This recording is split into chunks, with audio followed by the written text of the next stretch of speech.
Vlogger nga namaligya og jersey ni Rene Baterbonia uy nangayog pasaylo ngano kahatong saron ang report radyoman Abi Bibera. Nagpagawas og public apology ang Cebuano vlogger nga gilang si Jim Pacquizon human kini namaligya online og jersey nga adunay nawong samipano nga basketball player nga si Rene Baterbonia og logo sa Ateneo de Davao University. Sa maong video gipasabot ni Quizon nga dili niini intensyon nga makapasakit sa nagbangutan nga pamilya.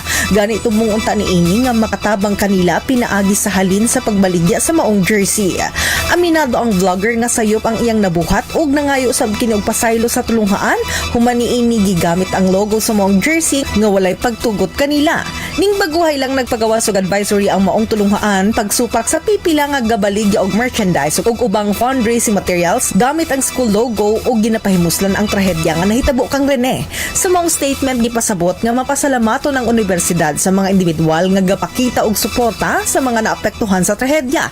Apan mahinungdanon usab nga respetuhon ang mga palisiya sa institusyon ug dignidad sa tanang naapektuhan.